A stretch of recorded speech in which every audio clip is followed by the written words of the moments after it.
Hello दोस्तों, कैसे हैं आप सब। एक बार फिर से स्वागत है आपका हमारे इस यूट्यूब चैनल पर। दोस्तों की जैसा आपको पता है कि एसएससी सीजीएल टीयर 1 2023 की जो डेट है वो आउट हो चुकी है, जो कि आपका एग्ज़ाम जो है वो जुलाई में होने वाला है।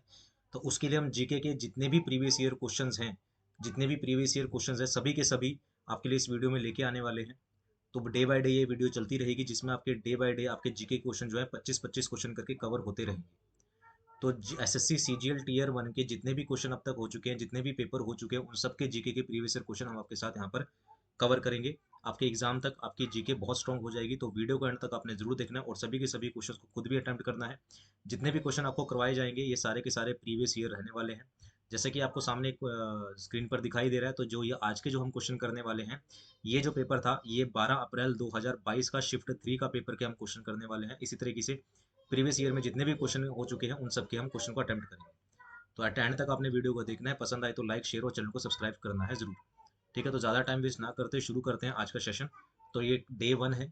इसी तरह से हम आकर जब तक आपका एग्जाम नहीं होता तब तक जीके के बहुत सारे क्वेश्चंस को हम यहाँ per day by day cover कर लेंगे।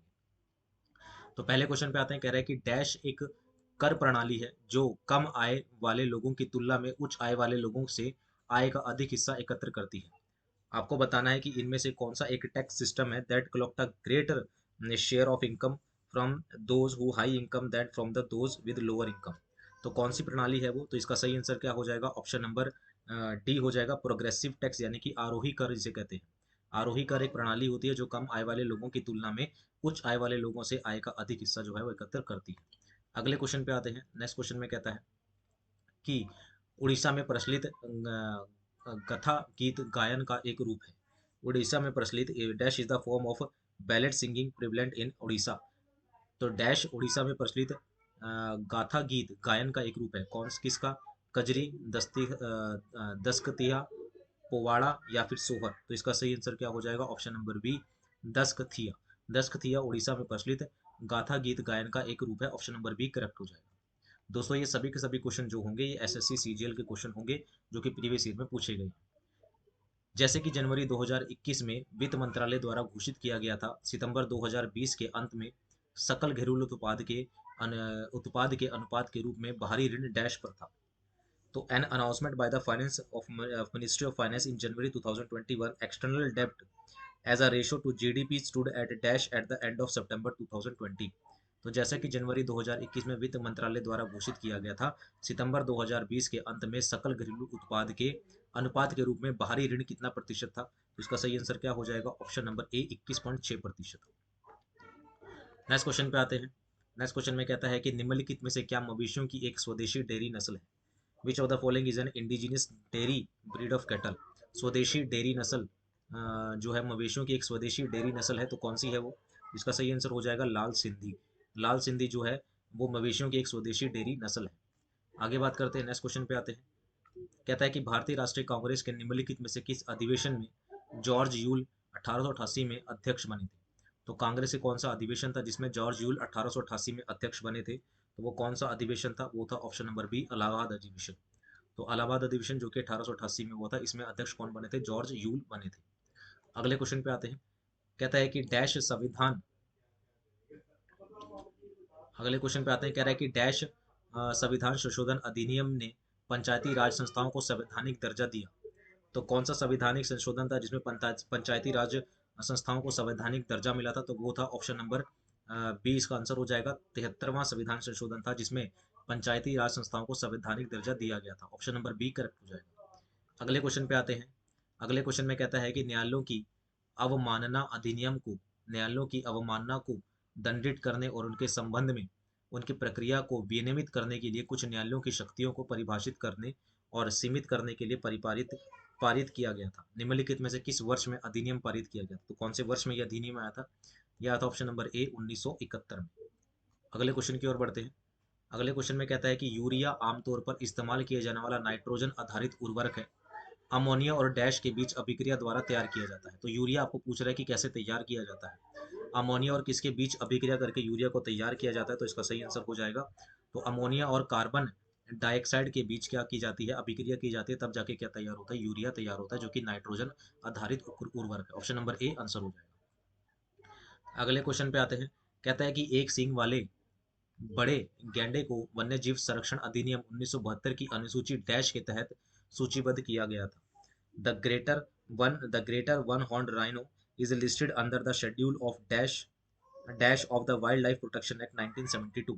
तो एक सींग वाले बड़े गैंडे को वन्यजीव संरक्षण अधिनियम 1972 की अनुसूची, कौन सी अनुसूची में है ये? तो इसका सही आंसर हो जाएगा ऑप्शन नंबर डी, अनुसूची 1 के तहत सूचीबद्ध किया गया है। ऑप्शन नंबर डी करेक्ट हो जाएगा, इंपॉर्टेंट है, पूछा जा सकता है।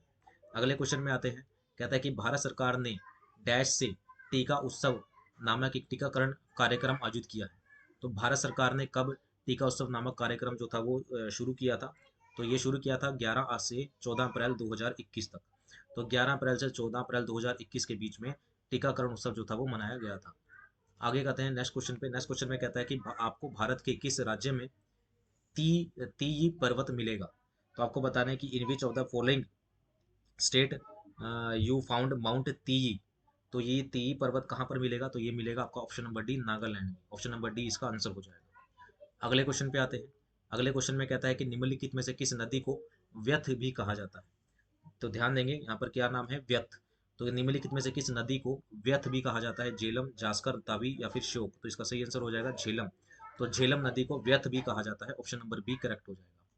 अगले क्वेश्चन पे आते हैं। कह रहे हैं कि निम्नलिखित में से किसे सरस्वती सम्मान 2020 के लिए चुना गया था? तो सरस्वती सम्मान 2020 के लिए किसको चुना गया था? तो ये चुना गया था शरण कुमार लिबाम लिबान लिबाम लिम्बाले लिम्बाले को, शरण कुमार लिम्बाले को 2020 के लिए सरस्वती सम्मान के लिए चुना गया था। अगले क्वेश्चन पे आते हैं। कहता है कि भारत में दहेज निषेध अधिनियम निम्नलिखित में से किस वर्ष पारित किया गया था? तो भारत में दहेज निषेध अधिनियम किस वर्ष पारित किया गया था? तो ये किया गया था 1961। तो 1961 में दहेज निषेध अधिनियम जो था वो पारित किया गया था। अगले क्वेश्चन पे आते हैं। कहता है कि आर्थिक मामलों की मंत्रिमंडलीय समिति CCEA ने डैश आयोग की सिफारिशों के अनुरूप विपणन सीजन 2021-22 के लिए सभी अनिवार्य रबी फसलों के लिए न्यूनतम समर्थन मूल्य में वृद्धि को मंजूरी दी है। तो आर्थिक मामलों की मंत्रिमंडल समिति ने डैश आयोग की सिफारिश, कौन से आयोग की सिफारिशों पे?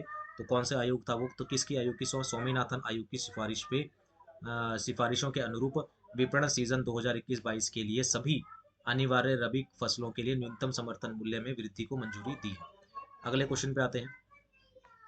कहता है कि डैश स्तनपान के शुरुआती दिनों में कई माताओं द्वारा प्राप्त एक तरल पदार्थ में पोषक तत्व होते हैं जो एक बच्चे की प्रतिरक्षा प्रणाली में बढ़ावा देते हैं और संक्रमण में लड़ने में मदद करते हैं। तो आपको बताना है तो वो क्या है? तो सेबम है, सिनोविया है, कोलोस्ट्रम है या फिर सेरुमेन है। तो कौन है? एक फ्लूइड होता है ये, ठीक है ना, एक तरह का तरल होता है। तो इसका सही आंसर क्या हो जाएगा? ऑप्शन नंबर सी हो जाएगा, कोलोस्ट्रम। तो कोलोस्ट्रम स्तनपान के शुरुआती दिनों में नई माताओं द्वारा प्रदान एक तरल पदार्थ में पोषक तत्व होते हैं।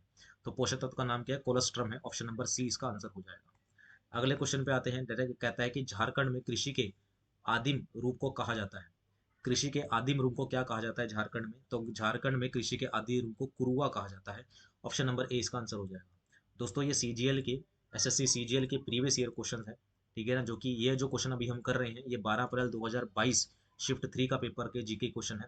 चाहे तो आप उठा के देख भी सकते हैं, अगर किसी को पेपर है किसी के पास तो वही क्वेश्चन है। तो सभी के सभी प्रीवियस ईयर क्वेश्चन हम अटेम्प्ट करने वाले हैं। तो वीडियो के अंत तक आपने जरूर देखना है। वीडियो पसंद है तो लाइक शेयर और सब्सक्राइब जरूर करना है।